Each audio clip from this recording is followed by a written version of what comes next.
Hi folks, well tonight we are going to make the very first gravy I ever learned how to make. It's dried beef gravy or chipped beef gravy, take your pick, whatever you want to call it. And it's my belief that if you learn how to make this gravy, you can basically learn how to make any kind of gravy you want to make from here. And so let's get turned around and let's see what we're doing here.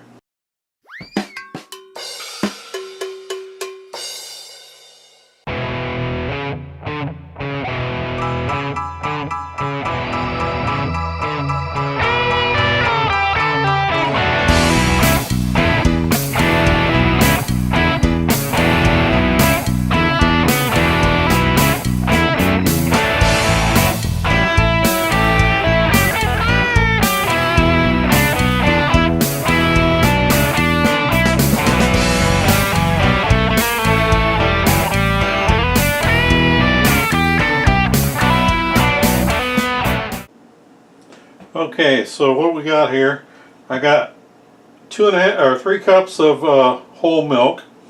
I've got 3 heaping tablespoons of all-purpose flour. I've got 6 tablespoons of butter. I've got a 4.5 ounce jar of dried beef. I've got salt and pepper, and we're just going to salt and pepper this to taste. And so this is dried beef. If you're unfamiliar, Armour's comes in a jar here that my grandmother used to use to repurpose into juice jars or juice glasses when they were empty. I've also seen Hormel makes one, but it usually comes in like a vacuum pack in a box. The last I saw it.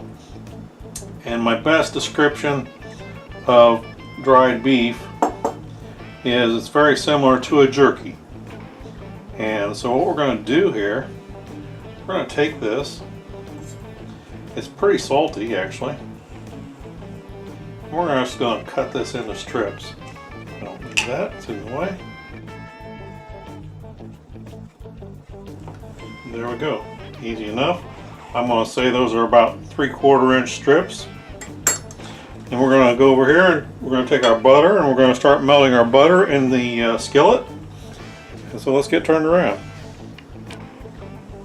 Okay folks, so I got a medium heat going under this right now. And to start with, we're just going to melt this butter.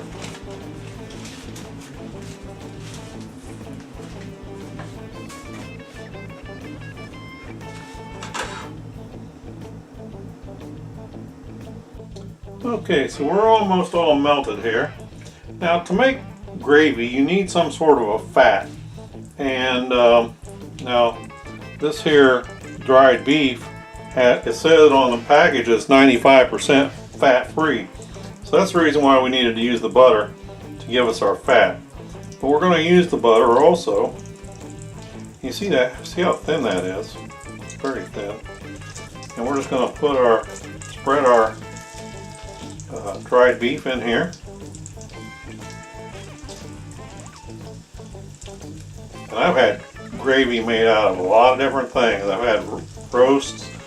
Chicken is one of my favorite. My grandmother on my dad's side used to make a wonderful chicken milk gravy. My grandmother on the other side, she used to make a lot of gravies with roasts, like beef or pork roasts. She would make gravy to go with those. Turkey gravy, of course.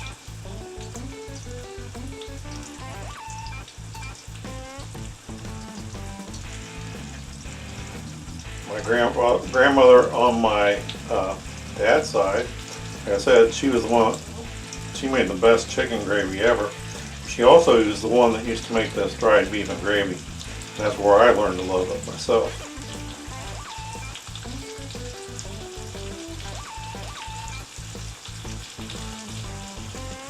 There we go. Now we're just going to we're not going to try to brown this. We're not trying to crispy it or anything like that. But we want to kind of We want to kind of get some of the flavor out of the meat. Now it's kind of a salty food, a salty meat. Like I said, it's kind of a jerky almost, is the next best thing that I could relate it to. Or maybe a dried pastrami. Alright, so now we're going to kind of push all the meat off to one side. We want to kind of separate out our butter as much as possible here. We're going to put in our flour, just like so. And we want to kind of mix the flour into the butter.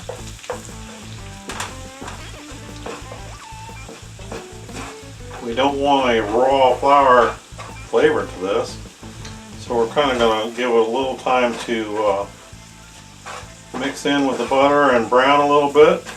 If you get a little bit of the dried beef into your gravy here, it's not going to hurt it.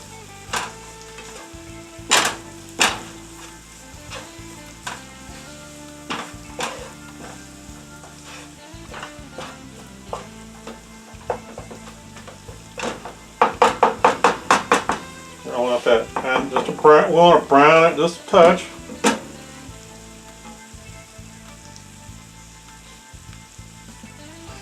The more you brown your flour, the less thickening it's going to get for you. Now there's two different things that you can usually use for thickening, or actually maybe three. One is flour, the other is cornstarch, and then last but not least, sometimes I will use, depending on what I'm making, I will use powdered potatoes, like mashed potato mix.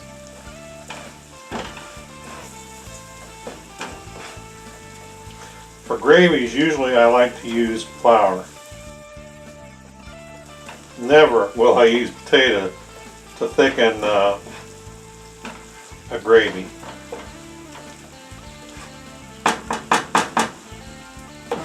We're beginning to get us a little bit of a light browning going on here.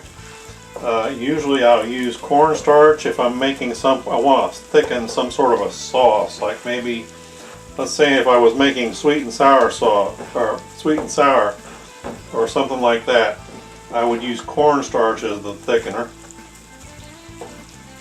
rather than flour. Alright, so here we go. We're gonna go with the milk now. Make sure your milk, or anytime you're making a gravy, it doesn't matter if it's milk gravy or water gravy, make sure that you're using a cold liquid. It's got to be room temperature or below.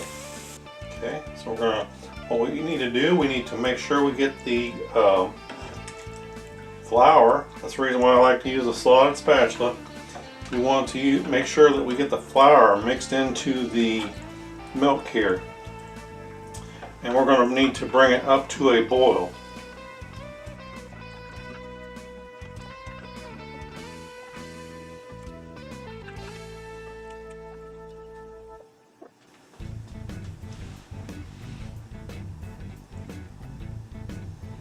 Make sure to stir this occasionally.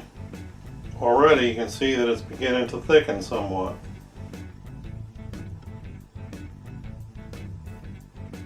Now let's say you were making a gravy and it was not thick enough. What you would do is you would take a small bowl like this, or a coffee cup, put another tablespoon of flour into it, and you want to stir your milk or your water or your broth, stock, or bouillon, and you want to make sure it's room temperature or cooler, and you would stir it up in here, and then you would pour in, while you're stirring, you would pour that into your gravy mix, and that way you can make it thicker. Do not attempt to just put flour into your gravy in here, or it's going to lump up on you, and then you're going to have problems. There you go. We're already down, and you see how it's getting really nice and thick here. You'll notice when it's getting right about where you want it, you'll start leaving some tracks behind when you pull the spatula. See there? We're starting to leave some tracks behind.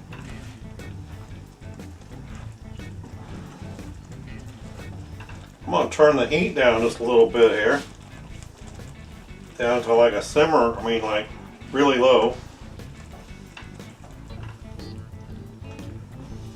Because we're getting where we want it.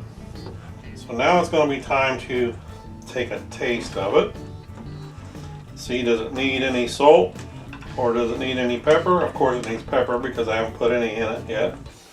So let me grab a spoon.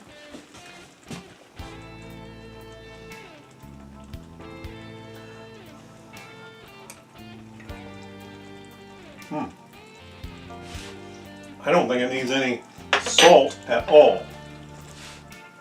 Remember I told you, dried beef is salty in the package.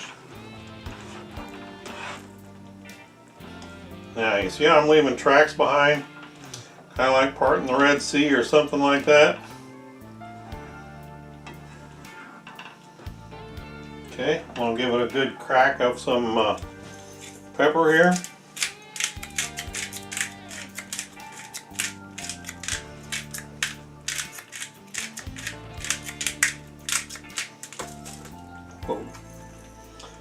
And my lid came off my pepper.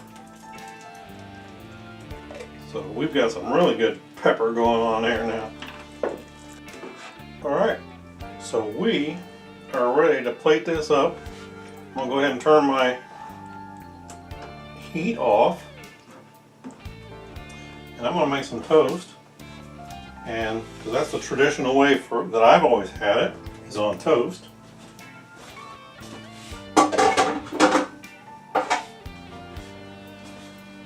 I'll be right with you. Okay folks, so there we go, we got our toast. We just put this right on our toast like so. Now then, in regards to browning your flour, the longer you leave it in there, the darker it's going to get, and the darker your gravy or whatever it is you're trying to thicken is going to be.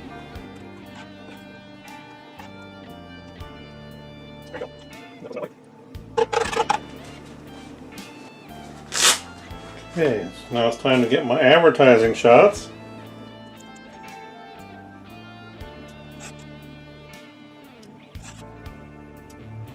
Couple with no flash.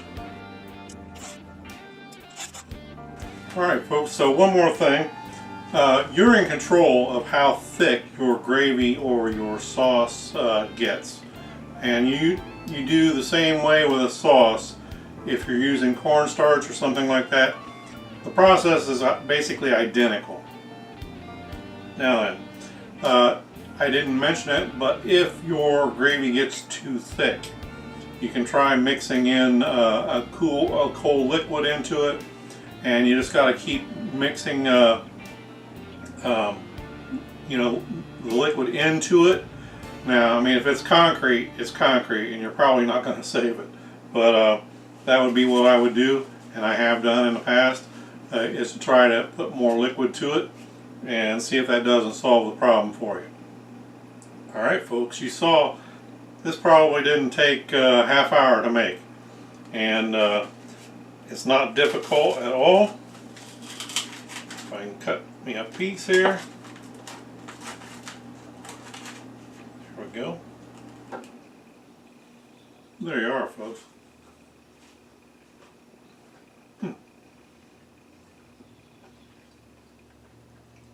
Just as good now as when I was a teenager and learned to make this. My first gravy ever. I still love it.